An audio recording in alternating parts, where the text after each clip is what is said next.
Start करते हैं। आज का जो टॉपिक है इसका नाम है total probability and Bayes theorem. Total probability और बेस थ्योरम का क्या मतलब है, पहले कॉन्सेप्ट समझिएगा, क्योंकि एक बार आपको पिक्चर क्लियर हो गई तो क्वेश्चंस बहुत इजी हो जाएंगे, और अगर पिक्चर क्लियर नहीं हुई तो सॉरी, बड़ी धुंधली नजर आएगी। टॉपिक का नाम है टोटल प्रोबेबिलिटी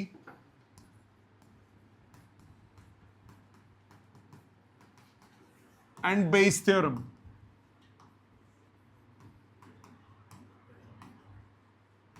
समझिए ध्यान से, क्या मतलब है इसका। टोटल प्रोबेबिलिटी और बेस थ्योरम का क्या मतलब है। सपोज आपने कोई एक एक्सपेरिमेंट किया, उस एक्सपेरिमेंट के 3 पॉसिबल ऑप्शंस थे, मतलब कोई 3 पॉसिबल इवेंट्स हैं किसी एक्सपेरिमेंट के, E1, E2 एंड E3। जैसे फॉर एग्जाम्पल आपके पास 3 बैग्स हैं, बैग 1, बैग 2, बैग 3, या 2 बैग्स हैं, बैग 1, बैग 2। उन 2 बैग्स में कुछ बॉल्स हैं, एक में रेड ब्लू, एक में भी रेड ब्लू। आपको रेड बॉल निकालनी है या ब्लू बॉल निकालनी है, कुछ भी करना है, सबसे पहले आपको बैग चूज करना पड़ेगा किस बैग से निकालनी है। सो आपके पास ऑप्शन हो गई, either you take it out from bag 1 और you take it out from bag 2। If there are 3 bags you may take it out from bag 1, from bag 2 और बैग 3। ये 3 पॉसिबल ऑप्शंस हो गए। चौथा बैग है नहीं, तो इसके अलावा आप कुछ कर नहीं सकते। मतलब इन तीनों इवेंट्स का टोटल प्रोबेबिलिटी हमेशा 1 होगा। मतलब 3 भी हो सकते हैं, 4 भी हो सकते हैं, 5 भी हो सकते हैं, 10 भी हो सकते हैं। जितने भी इवेंट्स हैं इनकी टोटल प्रोबेबिलिटी हमेशा क्या होगी, 1। इधर बैग्स की अगर बात करूं तो इधर यू चूज बैग 1 और यू चूज बैग 2 और यू चूज बैग 3 और you choose bag 4। Bag choose करने की प्रोबेबिलिटी क्या हो गई, टोटल बैग चूज करने की, इसकी मिला के कितनी होनी चाहिए, हमेशा 1। इन 4 पॉसिबिलिटीज के बाद आप इन चारों से कोई एक इवेंट अचीव कर सकते हो, उसको बोल दिया ए। जैसे आपके पास 3 बैग्स हैं, एक में है 3 रेड 4 ब्लैक, एक में है 4 रेड 5 ब्लैक, एक में है 1 रेड 7 ब्लैक। आपको रेड बॉल चूज करनी है, तो रेड बॉल आप चूज कर सकते हो बैग 1 सेलेक्ट करके भी, रेड बॉल आप चूज कर सकते हो बैग 2 सेलेक्ट करके भी, रेड बॉल आप चूज कर सकते हो बैग 3 सेलेक्ट करके भी। तो एक इवेंट ऐसा है जो एक और इवेंट तीनों इवेंट्स के थ्रू हो सकता है। तो ऐसा स्ट्रक्चर है। जैसे एक और एग्जांपल, सपोज करो मैंने एक इवेंट बोला कि it rains in the evening, एक इवेंट बोला it rains in the evening, और 3 पॉसिबिलिटीज बोली, in the morning there were no clouds, in the morning there were it was partially clouded, या इन द मॉर्निंग तीसरा event हो गया, in the morning it is there are dark clouds. So 3 possibilities के बाद एक common possibility हो सकती है इन तीनों के बाद, वो है क्या, कि it rains in the evening. ऐसा स्ट्रक्चर है। अगर आपको एक ही प्रोबेबिलिटी निकालनी है तो ये कहलाती है टोटल प्रोबेबिलिटी। अगर हमें प्रोबेबिलिटी ऑफ ए निकालना है, if event A can occur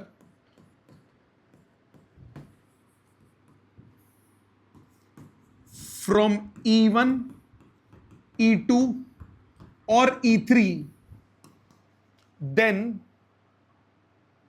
the probability of A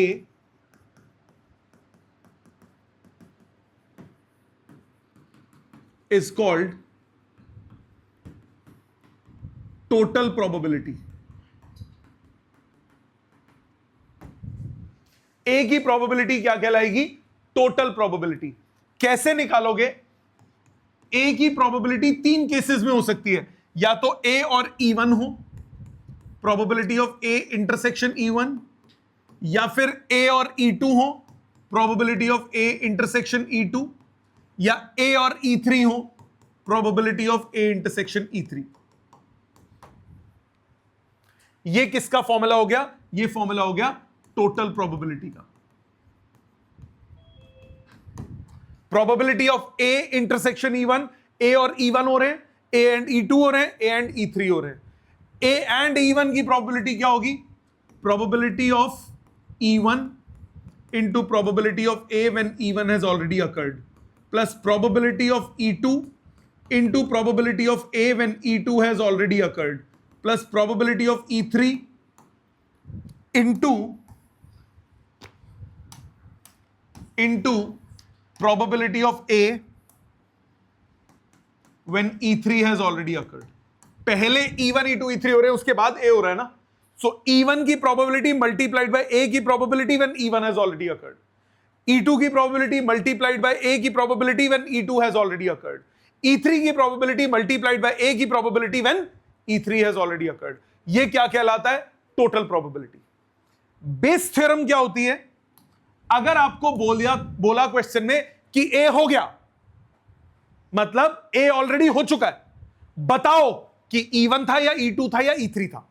E1 की क्या प्रोबेबिलिटी है? मतलब it rained in the evening, what is the probability that it was cloudy in the morning? ये होता है बेस थ्योरम। अगर आपके पास ऑप्शंस हैं, कोई एक सैंपल स्पेस है, सैंपल स्पेस के सारे ऑप्शंस हैं, उनसे एक कंबाइंड इवेंट निकल रहा है, इसकी प्रोबेबिलिटी निकालनी है तो क्या निकालना है? Total probability. अगर आपको बोल दिया कि ये तो हो गया, बताओ पहले क्या था, तो ये क्या है? Bayes theorem. ये और क्लियर होगा अगर मैं क्वेश्चंस में कराऊंगा, अभी करा रहा हूं। जैसे बैग्स वाला क्वेश्चन, मैंने बोला बैग 1 बैग 2 है, बैग 1 में कुछ रेड ब्लैक बॉल्स हैं, बैग 2 में कुछ रेड ब्लैक बॉल्स हैं। मैंने बोला कि रेड बॉल निकालनी है, उसकी प्रोबेबिलिटी निकालो, तो ये हो गया टोटल।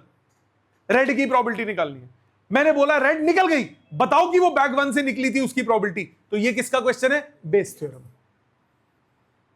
समझ में आई? तो ये मैं हर क्वेश्चन में यही कॉमन नोटेशंस यूज करूंगा, E1 E2 E3 A, ताकि आपको पिक्चर क्लैरिटी रहे। E1 E2 E3 की बात कर रहा हूं तो मैं पॉसिबिलिटीज की बात कर रहा हूं, और A की बात कर रहा हूं तो उनके कॉमन आंसर की बात कर रहा हूं, कि कॉमन एक ऐसा इवेंट है जो तीनों से हो सकता है, चारों से हो सकता है, पांचों से हो सकता है, जितने भी E1 E2 E3 है। ठीक है? सो अगर मैंने बोला if it is given that A event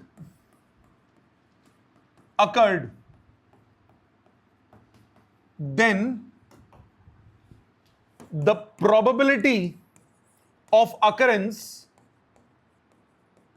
of E1, E2 or E3 can be calculated using Bayes theorem. क्या कहती है बेस थ्योरम? बेस थ्योरम कहती है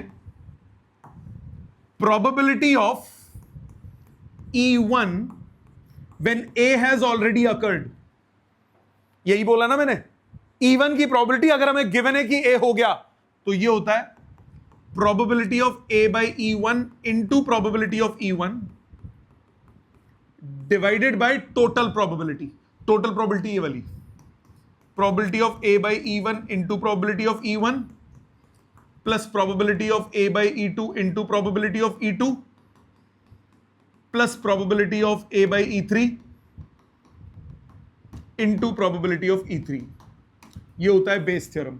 इसी तरह से अगर आपको निकालना है probability of E2 by A, तो ये हो जाएगा probability of A by E2 into probability of E2 divided by total probability. इसी तरह से probability of E3 by A, ये हो जाता है probability of A by E3 into probability of E3 divided by total probability. समझ में आई बात? सो दो फॉर्मूलाज हैं, दो कॉन्सेप्ट्स हैं, टोटल और बेस। अब इंटरेस्टिंग पॉइंट ये, सबसे पहले आपको आइडेंटिफाई करना आना चाहिए कि क्वेश्चन है किसका, टोटल का या बेस का है। लिखा नहीं होगा। टोटल प्रोबेबिलिटी, दोबारा लॉजिकली क्या मैंने बोला, दोबारा सुनो। मैंने बोला कोई सैंपल स्पेस है, उसकी डिफरेंट पॉसिबिलिटीज हैं, उन डिफरेंट पॉसिबिलिटीज से एक इवेंट हो सकता है। अगर मुझे उस इवेंट की प्रोबेबिलिटी निकालनी है तो ये क्या हुआ, टोटल। अगर हमें बोल दिया कि वो इवेंट हो गया, बताओ सैंपल स्पेस में कौन सा इवेंट, इस इवेंट की प्रोबेबिलिटी क्या है, तो ये क्या है, बेस थ्योरम। जैसे क्वेश्चन की फॉर्म में समझो, आपको बोला we have two bags, bag 1 and bag 2, दो बैग्स हैं, बैग 1 और बैग 2। बैग 1 में है 5 red and 4 black balls, bag 2 में है 3 red and 5 black balls. One ball is drawn at random from one of the bags, एक bag में से बॉल निकाली, तो दो ऑप्शंस कौन सी हुई, बैग 1 से निकाल सकता हूं और बैग 2 से निकाल सकता हूं। What is the probability that the drawn ball is red? किसका क्वेश्चन हुआ, टोटल का या बेस का? टोटल का। बैग 1 सिलेक्ट कर सकता हूं, बैग 2 सिलेक्ट कर सकता हूं, रेड दोनों से निकल सकती है, तो क्या निकालना है, रेड की निकालने की प्रोबेबिलिटी। तो मैंने क्या बोला, E1 इवेंट लिखोगे हमेशा, E1 क्या है, बैग 1 इज सिलेक्टेड,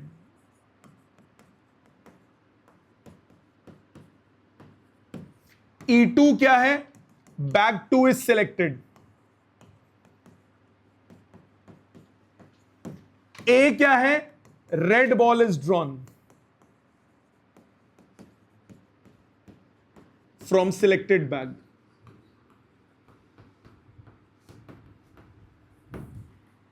ठीक है, अब टोटल निकालना हो चाहे बेस थ्योरम लगानी हो, चार चीजें आपको चाहिए। क्या चाहिए, प्रोबेबिलिटी ऑफ E1 चाहिए, प्रोबेबिलिटी ऑफ E2 चाहिए, probability of A by E1 चाहिए, probability of A by E2 चाहिए। ये तो चाहिए ही चाहिए, इनकी वैल्यूज अलग से पहले निकाल लो। E1 की प्रोबेबिलिटी, E1 क्या है, बैग 1 सेलेक्ट करना है, दो बैग्स हैं, पहला बैग सेलेक्ट करने की प्रोबेबिलिटी क्या हो गई, हाफ, दूसरा सेलेक्ट करने की कितनी हो गई, हाफ, तो इनकी प्रोबेबिलिटीज हो गई 1/2 1/2।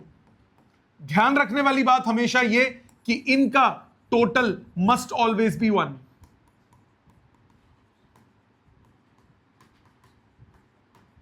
इनका सम हमेशा कितना होना चाहिए, 1, क्योंकि ये क्या है, सैंपल स्पेस, इनसे आपके ये इवेंट्स हो रहे हैं। A by E2, A by E1, probability of drawing a red ball given that bag 1 is selected।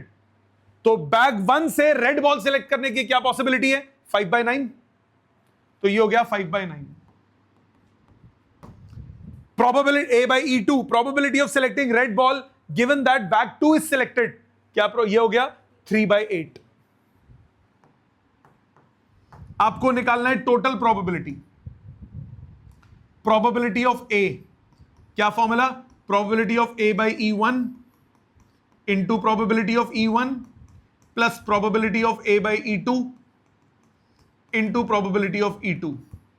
Values डाल दो, 5/9 into 1/2 plus 3/8 into 1/2, 1/2 common, 8 9 72 LCM, 40 plus 27, 67/144 answer आ गया। समझ में आई बात, क्लियर है, कंसेप्ट समझ में आया क्या किया। अब सपोज इसी क्वेश्चन में ट्विस्ट होता, आपको बोला होता one ball is drawn, it is found to be red, what is the probability that it is drawn from bag 1, तो क्या लगता, बेस थ्योरम। जैसे ये देखो, we have two bags, bag 1 वही 5 red 4 black, 5 red and 4 black balls, and bag 2 इसके पास है 3 red 5, वही केस है। One ball is drawn at random from one of the bags, एक बैग में से आपने निकाला, and is found to be red, दो बैग्स की ऑप्शन थी, रेड निकल गई, what is the probability that it has come from bag 2, तो क्या निकालना है, बेस थ्योरम। सो E1 क्या हो गया, bag 1 is selected,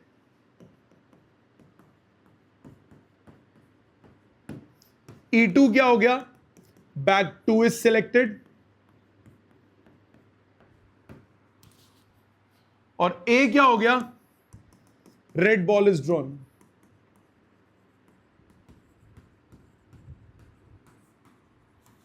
from selected bag.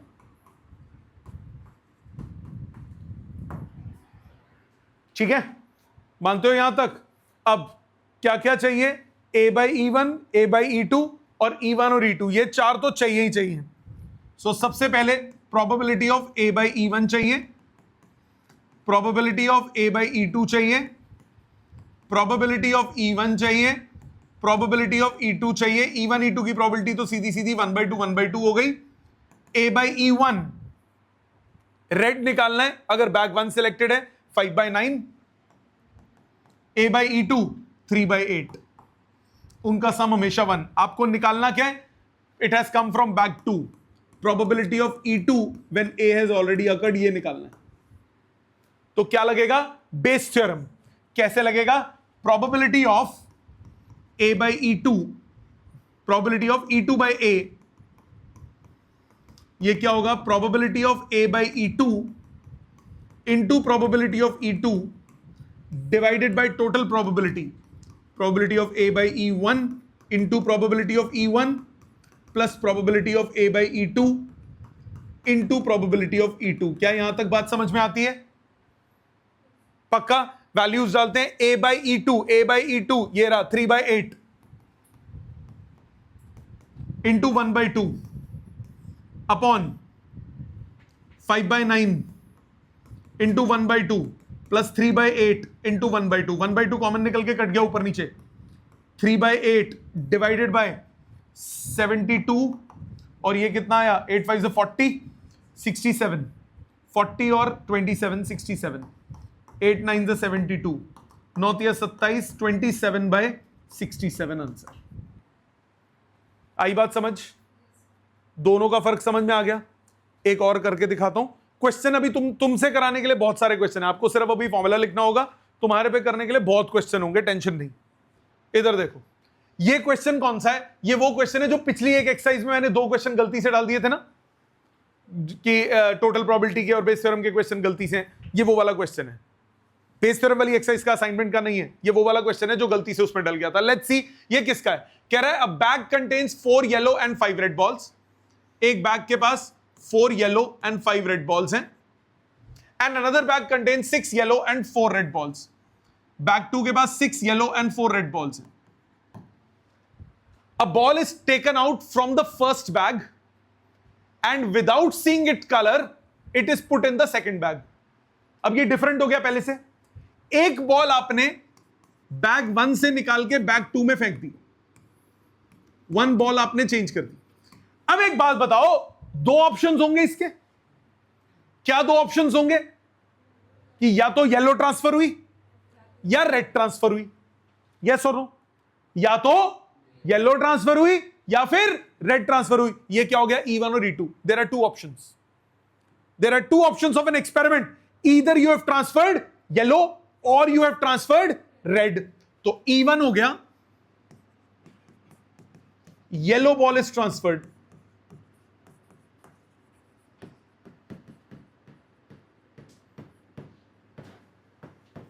और E2 हो गया, red is transferred.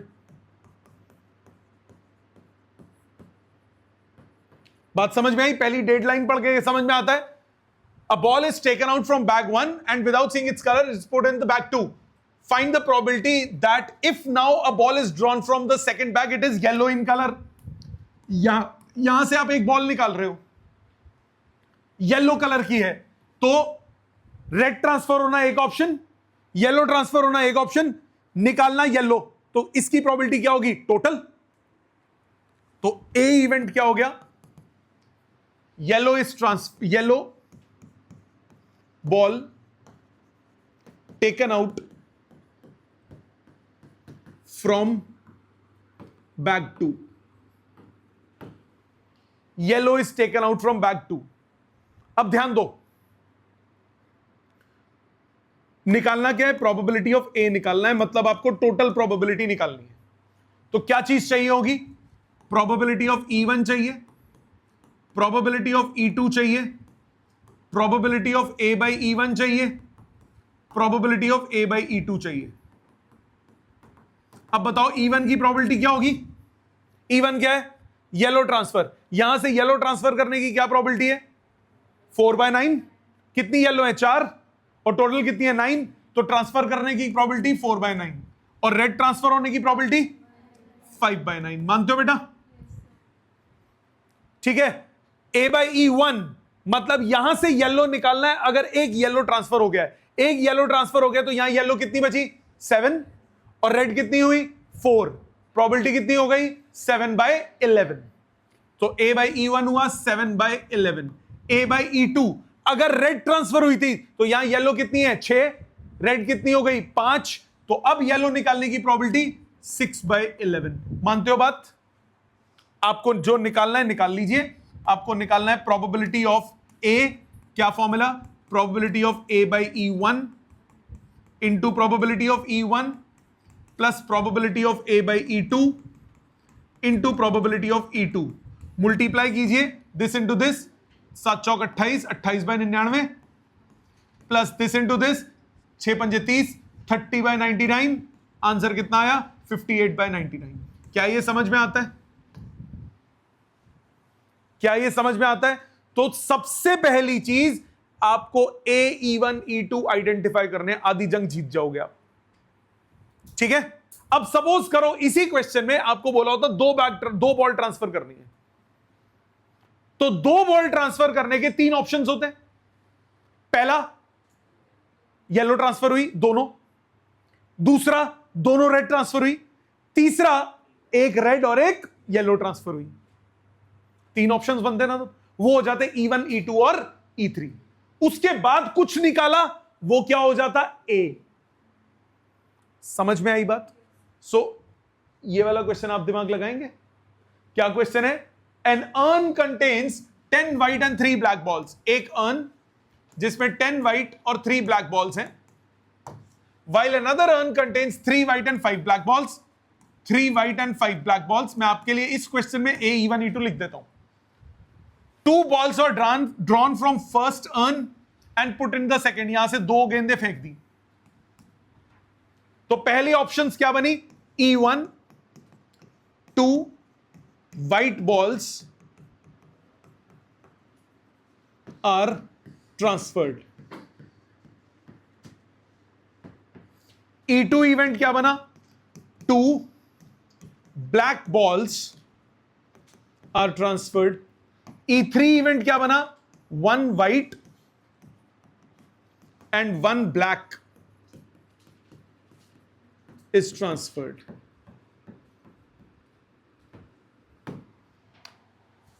Find the probability that it is a white ball. आपने सेकंड से एक बॉल निकाली, 1 बॉल निकाली, तो ए इवेंट मान लिया drawing a white ball from urn 2। आपको क्या निकालना है प्रोबेबिलिटी ऑफ ए, मतलब क्या निकालना है टोटल प्रोबेबिलिटी।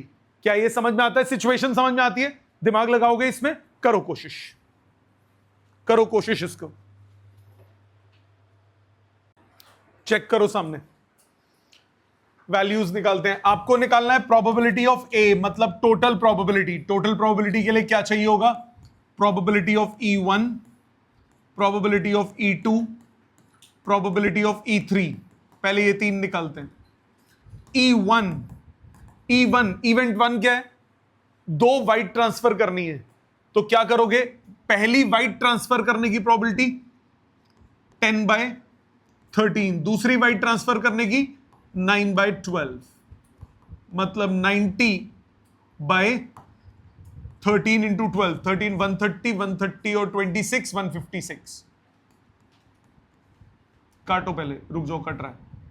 3 ये 4, 30/52 और भी काट देते हैं यार, 2 5, 15/26। मानते हो यहां तक? इसको आप कॉम्बिनेशन से भी कर सकते हो। कॉम्बिनेशन से कैसे करोगे इसको? कॉम्बिनेशन से कैसे करोगे? 10C2 अपॉन 15C2 कितने? 13 है। 10C2 upon 13C2। आपकी चॉइस। E1 की प्रोबेबिलिटी। E2 क्या है? 2 ब्लैक निकालनी है। फर्स्ट ब्लैक निकालने की 3/13, फिर ब्लैक निकालने की 2/12, 3 2 6 2 12, ये आ गया 1/26।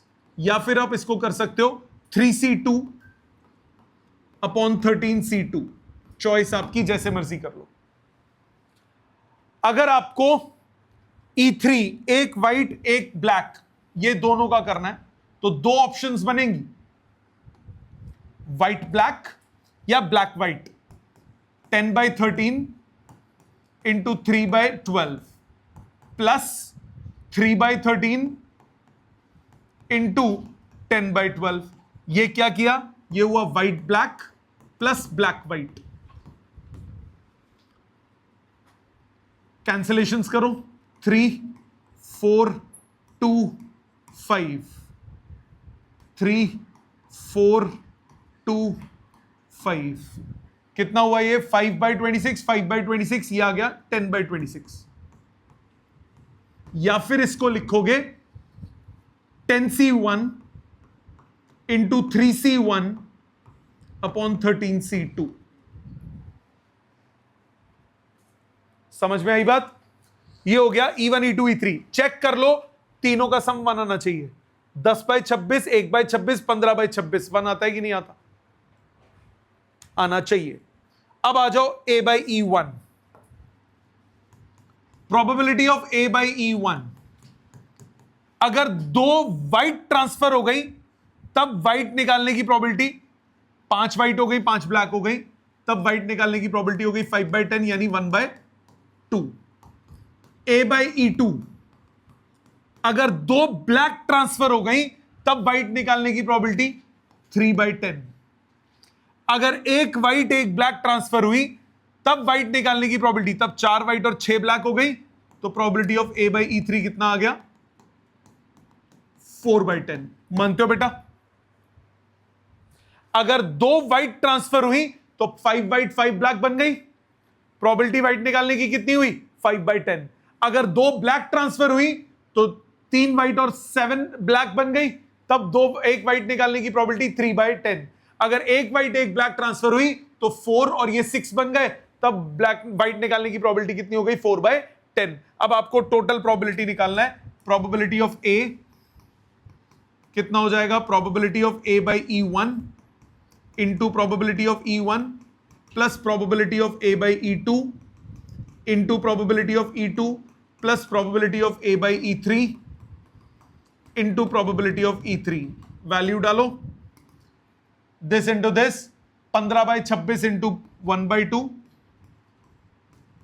5/10 ही लिख देता हूं, कॉमन लेने में इजी रहेगा, प्लस 1/26 इंटू 3/10 प्लस 10/26 इंटू 4/10, 260 सबका एलसीएम, ऊपर आया 75 प्लस 3 प्लस 40, 118/260। 2 से डिवाइड करो, 59/130। समझ में आई? यही क्वेश्चन मैनिपुलेट करते, मैंने बोला होता कि एक बॉल निकाली वो व्हाइट है, what is the probability that 2 blacks were transferred, तो क्या निकालना होता? E2/A। अभी इसमें क्या बोला? व्हाइट निकालने की प्रोबेबिलिटी निकालो। अब सपोज क्वेश्चन होता, ये वर्ड्स ये होते, आपको बोला होता a white is drawn from bag two, what is the probability that 2 blacks were transferred, तो क्या लग जाता? Bayes theorem. आगे आएगा ऐसा क्वेश्चन भी, एनसीईआरटी में भी है ऐसा क्वेश्चन। समझ में आया? ये ट्रांसफर वाले क्वेश्चंस बहुत इंपॉर्टेंट है, बहुत इंपॉर्टेंट है, और ये टफेस्ट ऑफ द लाइंस है, इसमें गलती होने के सबसे ज्यादा चांसेस रहते हैं। ठीक है, और देखो एक दो और करता हूं फिर तुम्हें दूंगा करने के लिए। असाइनमेंट के क्वेश्चन से स्टार्ट कर रहा हूं। First question, 3 machines E1 E2 E3 in a certain factory produce 50%, 25% and 25% respectively of the total daily output of electric bulbs। Factory में 3 मशीन्स हैं, E1 E2 E3। अब मैं इवेंट्स को E1 E2 E3 नहीं ले सकता, अब मुझे नाम बदलने पड़ेंगे, E1 E2 E3 की जगह कुछ भी ले लो, A1 A2 A3 ले लो, बट नाम अब वो यूज नहीं कर सकते जो इसने दिया। इसने E1 E2 E3 मशीन्स को बोला है, मैं सिलेक्टिंग को बोलूंगा, मैं इवेंट को बोलूंगा, तो फर्क हो जाएगा। सो E1 E2 E3 में E1 मशीन जो है वो 50% आउटपुट टोटल सामान का 50% बनाती है, E2 मशीन जो है वो 25% बनाती है, E3 मशीन जो है वो 25% बनाती है। If the total daily output of electric bulbs, okay, it is known that 4% of the tubes, machine कौन सी है, ट्यूब्स बन रही हैं, बल्ब्स, ये बल्ब्स होगा, produced on each of the machines E1 E2 are defective and 5% of those produced at E3 are defective. If one, वो या तो बल्ब नहीं होगा, ऊपर ट्यूब ही होगा,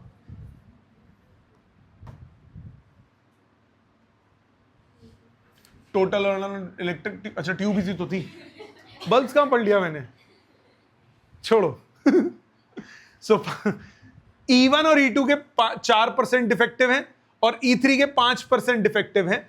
if one tube is picked up at random from the days production, calculate the probability that it is defective. किसका question हुआ, total का या बेस का?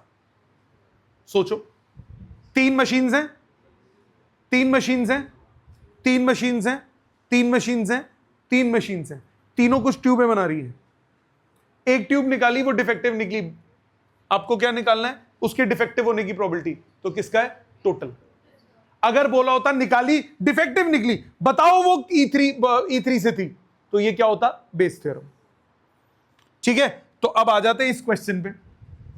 सबसे पहले E1 E2 E3 की जगह अब हम A1 A2 A3 लेंगे।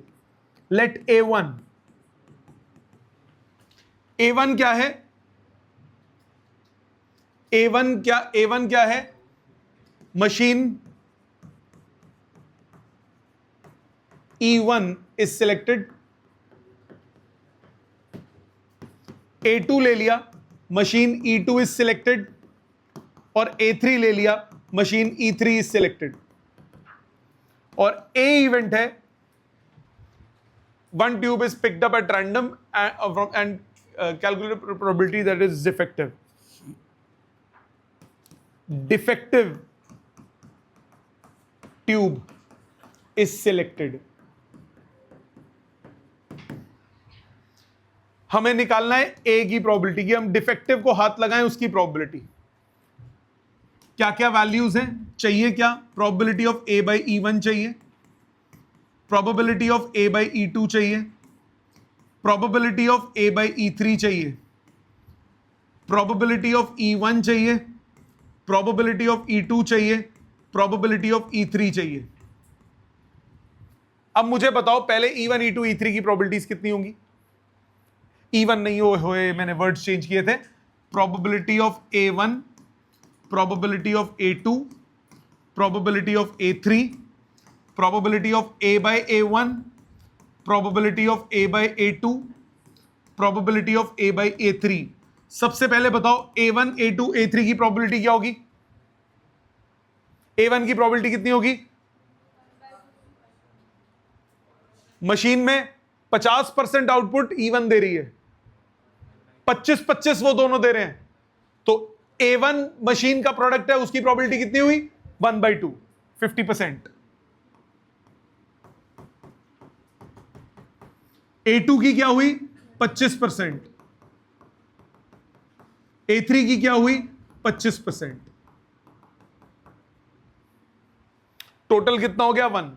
A by A1 defective is selected given that machine E1 से निकला, गिवन दैट मशीन E1 से निकला, कितना है, 4%।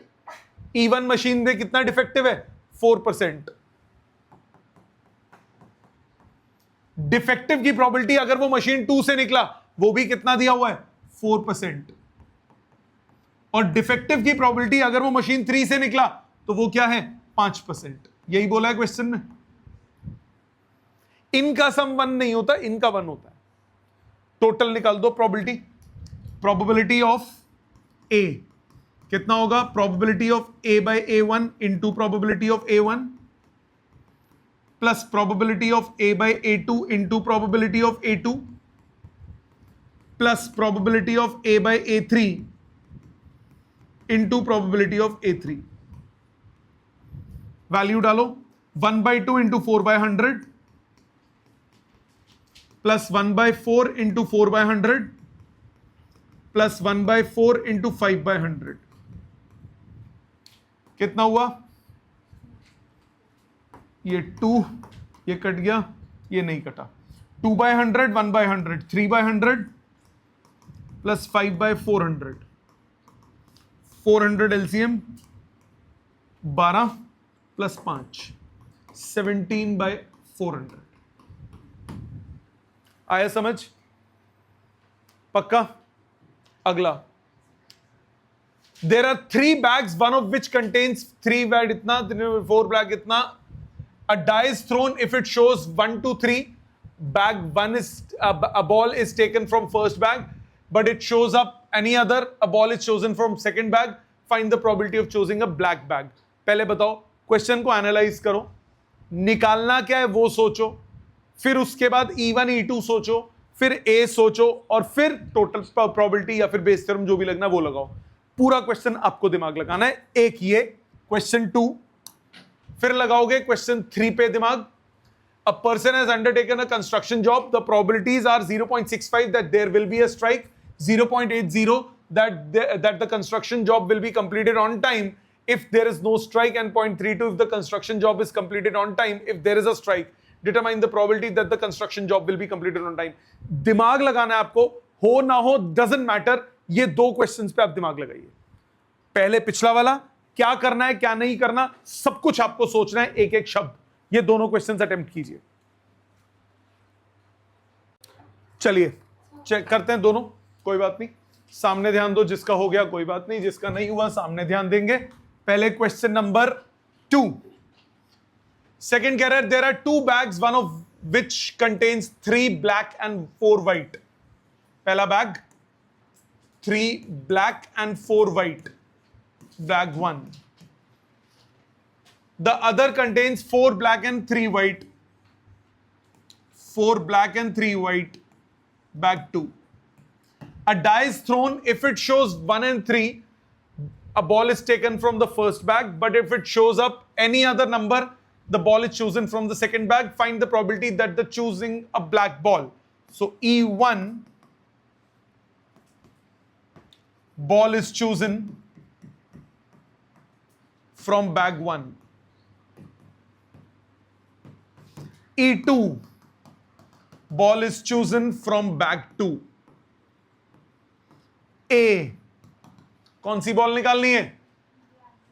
Black ball, black ball is chosen.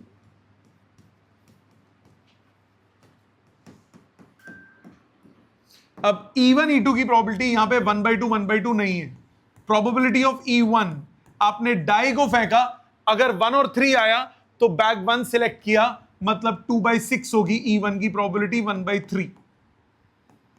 E2 की प्रोबेबिलिटी हो जाएगी 2/3, 4/6। Probability of A by E1, probability bag black ball निकालना है, given that first bag select हुआ तो उसकी प्रोबेबिलिटी हो गई 3/7। Probability of A by E2, इसमें से निकालना है 4/7। ठीक है, टोटल प्रोबेबिलिटी निकालनी है। प्रोबेबिलिटी ऑफ ए कितना हो जाएगा? Probability of A by E1 into probability of E1 plus probability of A by E2 into probability of E2। Values डालो, 1/3 into 3/7 plus 2/3 into 4/7, 3/21 plus 8/21, answer आ गया 11/21। Got it? समझ में आ गया? ये तो हो गया होगा सबका।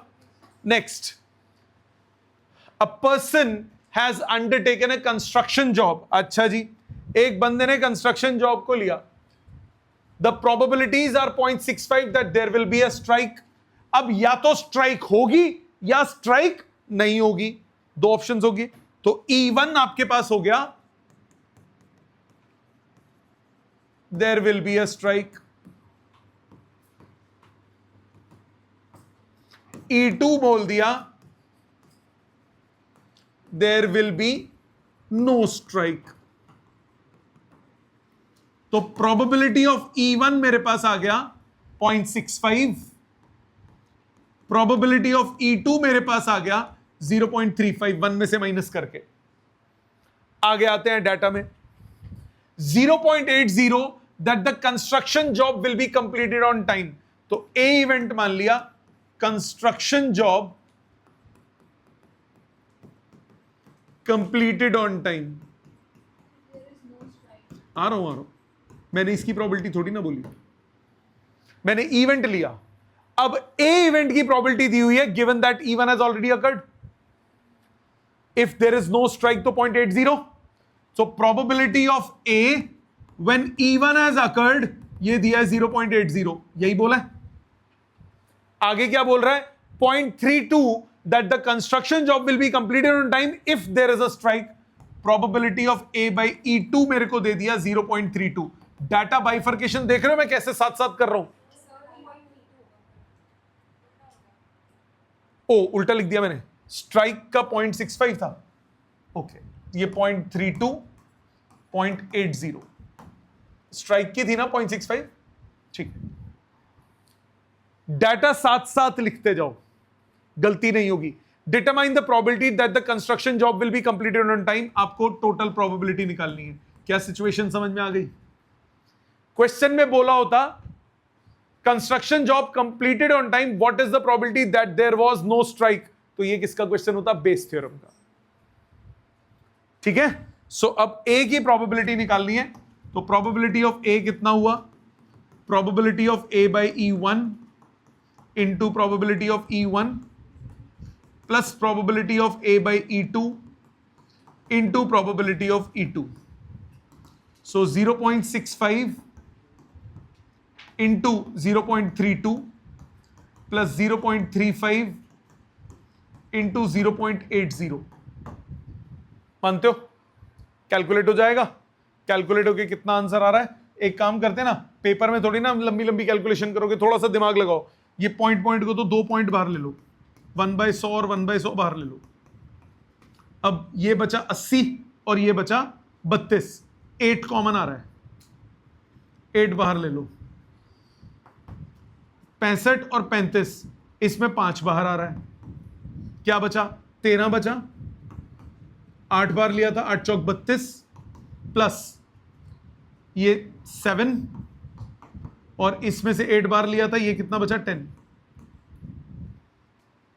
कितना हुआ? 8 5 40, 40 by 100 into 100 into 13 4 52, 52 और 70, 52 और 70 122, 0 से 0, ये हुआ 488 और 3 से पहले 0, 0.488।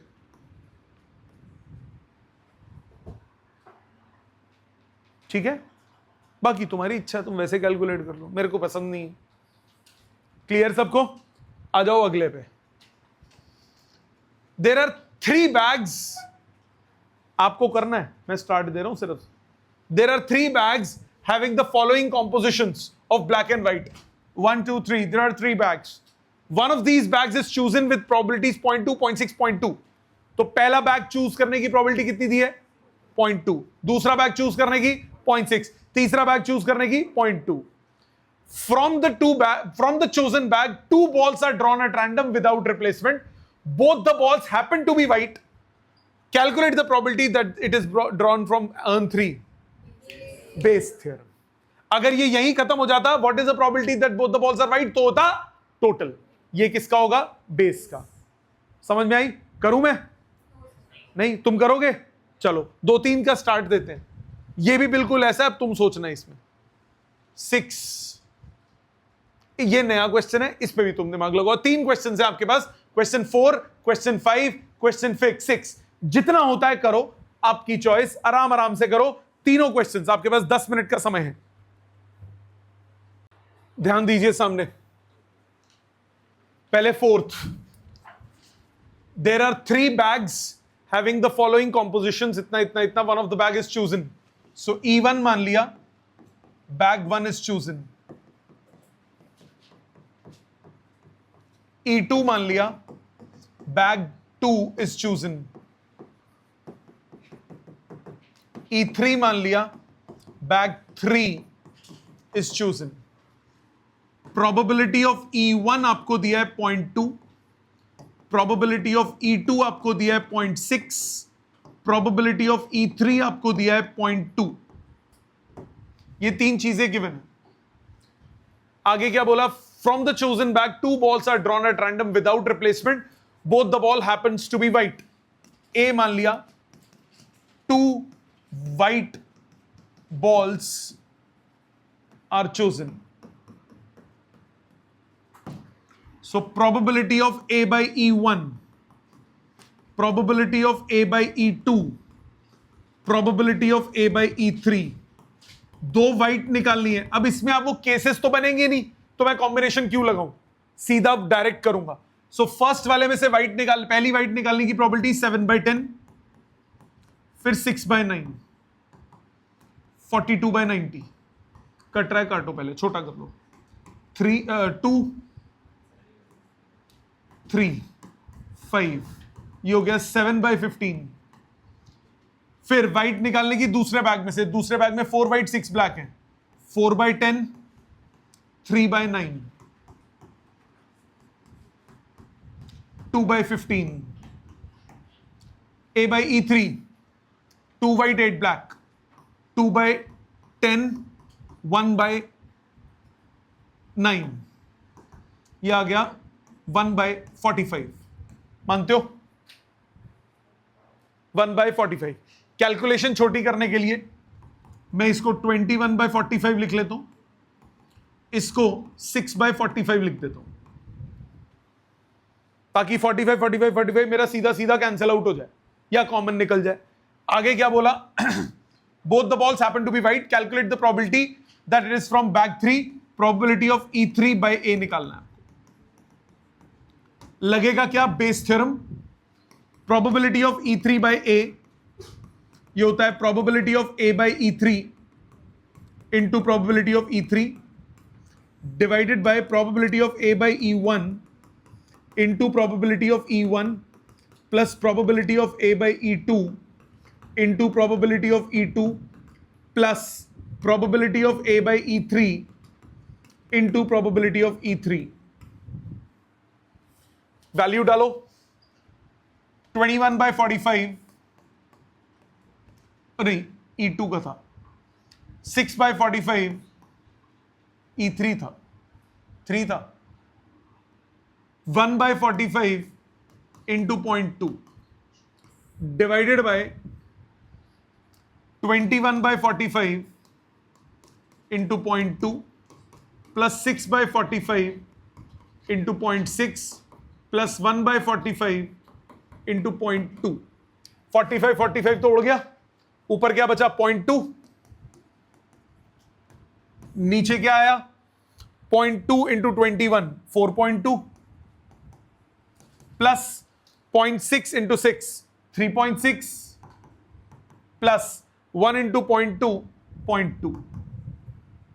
कितना हुआ? 0.2 डिवाइडेड बाय 4.4 और 3.6, 8. ये आ गया 2/80, 1/40. समझ में आई बात? No problem. ये हो गया था सबका. अगला आइए. There are 3 identical boxes containing respectively 1 white 3 red, 1 white 3 red, 2 white 1 red and 4 white 3 red. One box is chosen at random. So E1, box 1 is chosen. Box 1, box 2, box 3. E2 event, box 2 is chosen. E3 event, box 3 is chosen. One box is chosen and 2 balls are drawn. If the balls are white and red, A, 1 white and 1 red is drawn. What is the probability that it is from box 2? क्या निकालना है? Bayes theorem. पहले probability of E1, probability of E2, probability of E3।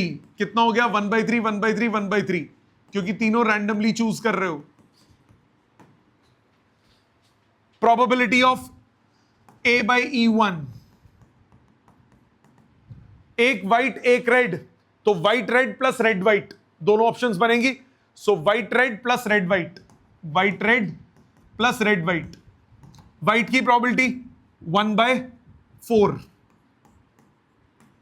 फिर red की निकालने की 3/3, plus पहले red निकालने की 3/4, फिर व्हाइट निकालने की 1/3। यह आ गया आपके पास 1/4 प्लस 1/4 1/2। मानते हो? फिर probability of A/E2, again white red plus red white. पहली व्हाइट निकालनी है 2/3, फिर रेड निकालनी है 1/2, या फिर पहले रेड निकालनी है 1/3, फिर रेड निकालनी है 1/2। पहले रेड निकालनी है 1/3, फिर व्हाइट निकालनी है 2/2। यह आ गया 2/3। Probability of A/E3, white red plus red white. पहले व्हाइट निकालनी है 4/7, फिर रेड निकालनी है 3/6। पहले रेड निकालनी है 3/7, फिर व्हाइट निकालनी है 4/6। 3 3 2 2 2 2 2/7 प्लस 2/7 4/7। अब आपको निकालना है बॉक्स 2 का प्रोबेबिलिटी ऑफ E2/A। क्या हो जाएगा? फॉर्मूला नहीं लिख रहा हूं, डायरेक्ट कर रहा हूं। 2/3 into 1/3 divided by 1/3 into 1/2 plus 1/3 into 2/3 plus 1/3 into 4/7। 1/3 ऊपर नीचे कट गया, क्या बचा? 2/3 डिवाइडेड बाय 1/3 प्लस 1/3, नहीं sorry 1/2 plus 2/3 plus 4/7। LCM low. 2/3 divided by denominator में आया 7 या 21, 21 दूनी 42। इधर कितना आएगा? 21 प्लस 14 2 28 प्लस 6 6 चौक 24। हाँ जी, क्या वो बोल? अब 14 ऊपर चला गया, 28 डिवाइडेड बाय 21 प्लस 28 प्लस 24 60 72 73 28/73। ठीक है, समझ में आ गई सबको बात? इजी है?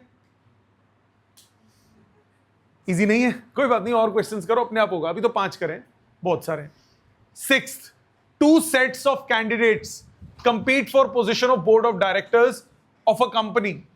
The probabilities of their winning are 0.7 and 0.3. If the first set wins, they will introduce a new product. Okay, तो पहले तो 2 ऑप्शंस हो गई, कौन सी? पहला सेट जीता या दूसरा सेट जीता। तो E1 हो गया first set of candidates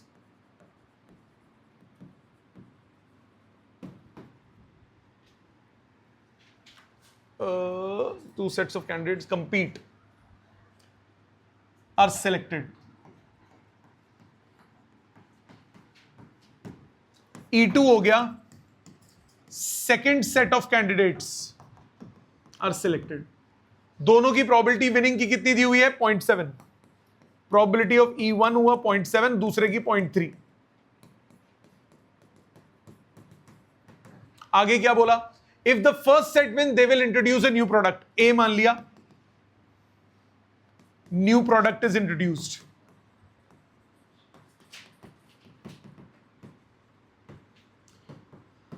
so probability A when E1 wins, new product की इंट्रोडक्शन की प्रोबेबिलिटी कितनी है? 0.4. Probability new product introduced when second set wins, वो कितनी दी है? 0.8. हाँ कि ना? क्या बोला? If the new product was introduced, मतलब ए गिवन हो गया, what is the chance of winning of first? तो आपको निकालना क्या है? Probability of E1 by A. अगर क्वेश्चन बोला होता what is the probability that the new product is introduced, तो क्या निकालना होता? टोटल. अभी probability of E1 by A, probability of E1 by A कितना होगा? Probability of A by E1 into probability of E1 divided by probability of A by E2 into probability of E2 plus probability of A by E1 into probability of E1. Value डालो, 0.7 into 0.4 divided by 0.7 into 0.4 plus 0.3 into 0.8. कितना हुआ? 7 चौक 28, नीचे 10 काट दिया, 28 8 दिया 24, 28 bye 52 काटो, 14 bye 26, 4 से काटो, 7 चौक 28 और ये कितना हुआ? 13, 7 बाय 13. क्लियर? समझ में आई बात? अप्रोच समझ में आ रही है? और करो. Question number 7, question number 8, question number 9 और क्वेश्चन नंबर 10. ये 4 पे दिमाग लगाओ, चारों इजी क्वेश्चंस हैं. ध्यान से एक लाइन पढ़ो, देखो ऑप्शंस हैं तो वो E1 E2 E3 हो गया, फिर एक उनसे कंबाइंड रिजल्ट निकल रहा होगा, वो ए हो गया, और फिर पढ़ पढ़ के वैल्यू को आप लाओ. ठीक है? सो ये 4 क्वेश्चन, क्वेश्चन नंबर 7 8 9 10, ये चारों अटेम्प्ट कीजिए. चलिए सामने ध्यान दीजिए. क्वेश्चन नंबर 7 पहले. 7 कह रहा है a company manufacturing cars has 3 plants. Plant 1 manufactures 4000 cars, plant 2 3000 and plant 3 1000 cars. At plant 1 85% cars are of standard quality, at plant 2 65 are of standard and plant 3 60%. पहली बात तो सिंपल समझ में आता है. E1 E2 E3 क्या लूंगा? Car is manufactured in plant 1, car is manufactured in plant 2, car is manufactured in plant 3. ये 3 पॉसिबिलिटीज होंगी. तो E1 मान लिया car manufactured in plant 1, E2 बोल दिया कार मैन्युफैक्चर्ड इन प्लांट 2, और E3 बोल दिया कार मैन्युफैक्चर्ड इन प्लांट 3. पहले पौधे में ये कार लगी है, दूसरे पौधे में ये लगी है, तीसरे पौधे में ये लगी है. 3 पौधों में 3 कार लगी हुई है. अच्छा जी, अब पहले तो कोई E1 की प्रोबेबिलिटी, प्लांट 1 में टोटल कितनी कार्स बन रही है? 4000, और टोटल कार्स कितनी है? 4000 प्लस एक 5000 और 8000, सो 4000 बाय 8000. सो E1 प्लांट 1 में कार बनी, उसकी प्रोबेबिलिटी है 1/2. प्लांट 2 में कार बनी, उसकी प्रोबेबिलिटी है 3000 बाय 8000, 3/8. इसको 4/8 ही रहने देते हैं ताकि वो डिवाइड करने पे फिर फ्रैक्शंस कट जाएं. और E3 की प्रोबेबिलिटी कितनी है? 1000 बाय 8000, ये हुआ 1/8. यहां तक कोई टेंशन किसी को? अब बात कर रहा है वो स्टैंडर्ड क्वालिटी कार की, तो ए हो गया car chosen is of standard quality.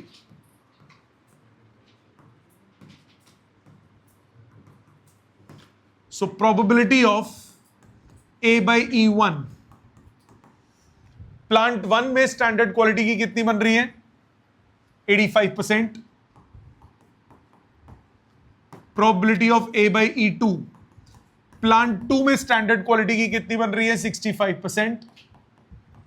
और probability of A by E3, plant 3 में स्टैंडर्ड क्वालिटी की बन रही है 60%.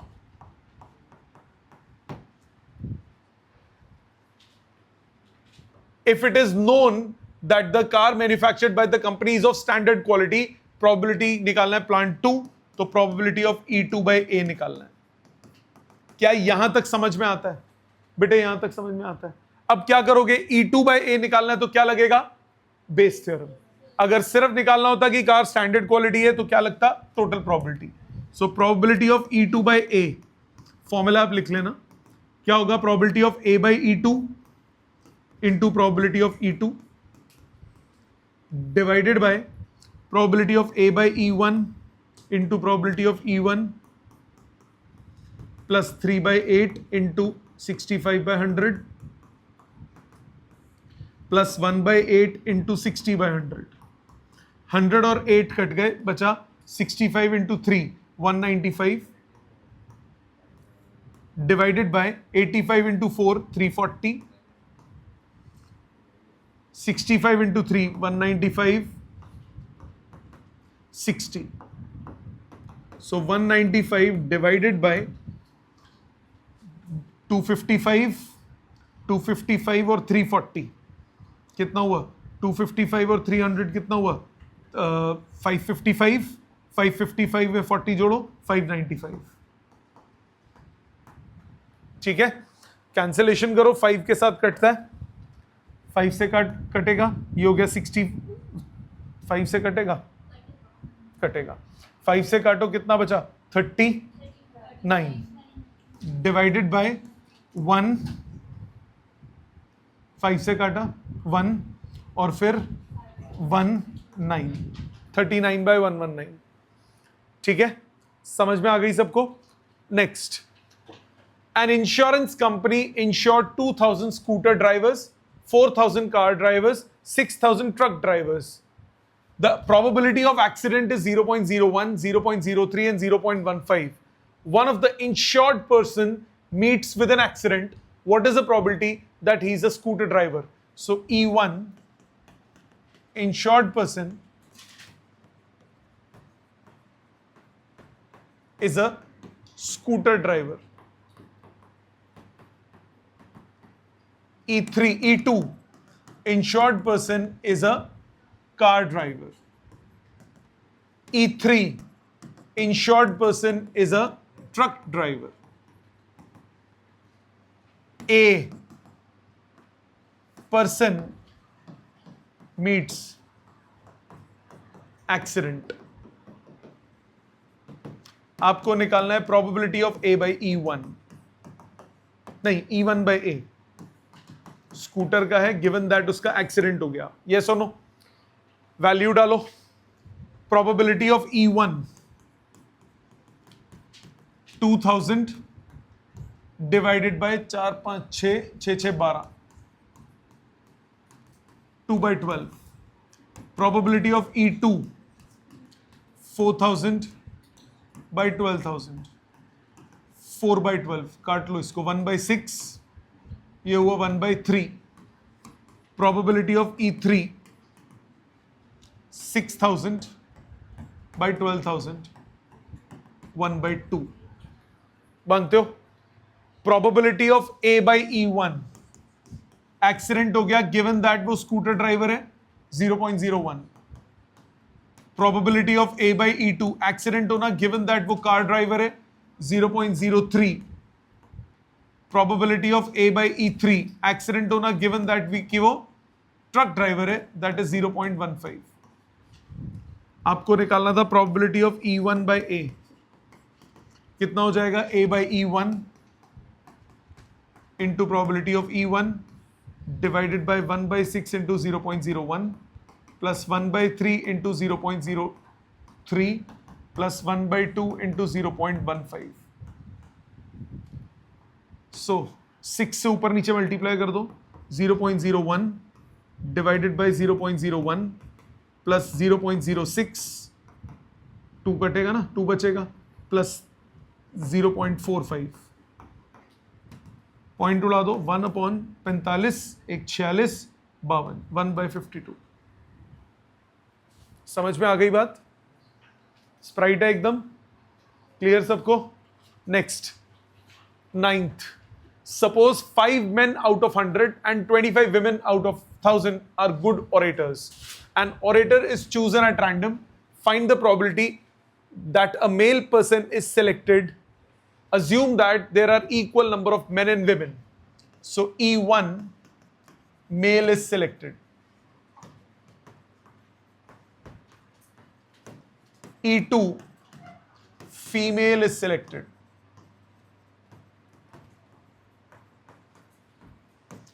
A selected person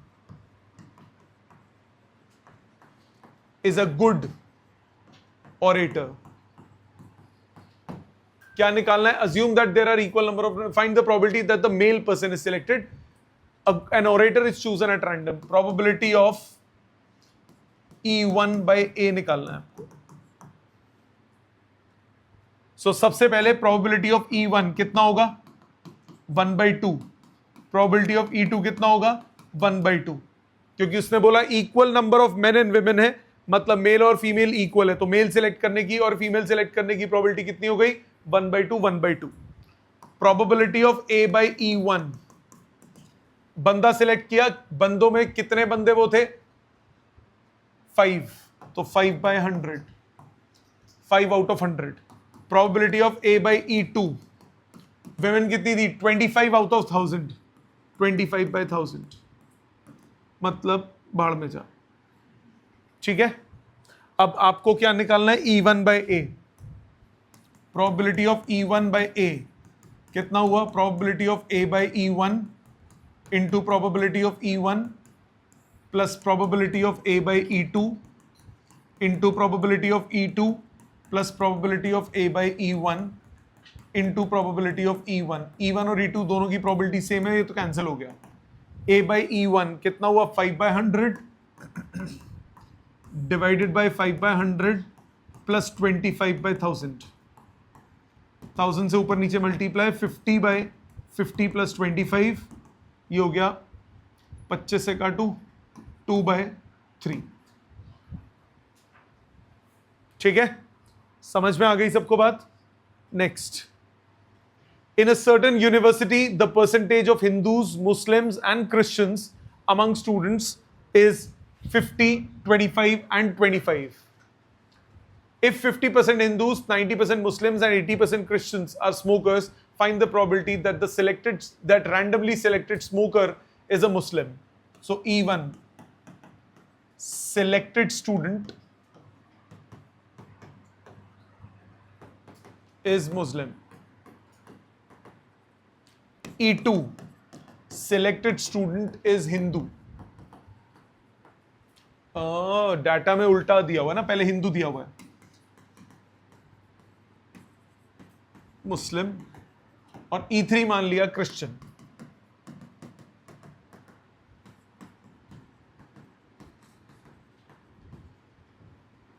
so probability A मान लिया selected student is a smoker. आपको निकालना है probability of E2 when A has already occurred. So data probability of E1, E2, E3. E1 मतलब हिंदू सिलेक्ट करने, कितने हिंदू है? 50%, 1/2. मुस्लिम कितने हैं? नहीं ना, रुक जाओ ऊपर 50, 25 एंड 25. 50, ठीक है, 25 एंड 25, यही बोला है, हिंदू, मुस्लिम और क्रिश्चियन. ठीक है, 50% of the Hindus are smokers. So A by E1, ये भी कितना है? 1/2. A by E2, 90% of the Muslims, 9/10. A by E3, 80% Christians, 8/10, यानी 4/5. मानते हो? अब आपको क्या निकालना है? E2 by A. Probability of E2 by A. A by E2 into probability of E2, 1/4 into 9/10 divided by 1/2 into 1/2 plus 1/4 into 9/10 plus 1/4 into 4/5.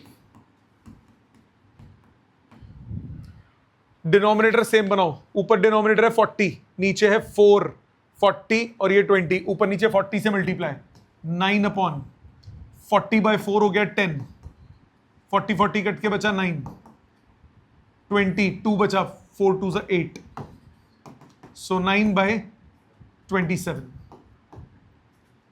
27 हुआ ना, हाँ ठीक है, 1/3. समझ में आया? क्लियर? एक बार ओवरव्यू क्लियर है. अब आपको करना क्या है बेटे, सामने ध्यान दो. एक तो जितने मैंने किए थे और आपको टाइम नहीं दिया, एक तो उनको दोबारा करना है घर पे अच्छे से, सारे क्वेश्चंस आज ही. उसके बाद असाइनमेंट के रिमेनिंग क्वेश्चंस थोड़े से ही हैं, सो 11 से लेकर ज्यादा नहीं है, 33 क्वेश्चंस हैं. आगे डाउट्स आएंगे, इसमें डाउट्स आते हैं, रज के डाउट्स आते हैं, सो घबराना नहीं है. मैं इन 23 में से तुमसे 10-12 भी अगर ठीक से हो गए तो it's good, it's a good number. So आपको अटेम्प्ट करने हैं सारे, अगली क्लास में डाउट्स होंगे, ठीक है, हो जाएगा. सो ये करना है, उसके बाद हम एनसीईआरटी करेंगे, ठीक है जी. Thank you very much.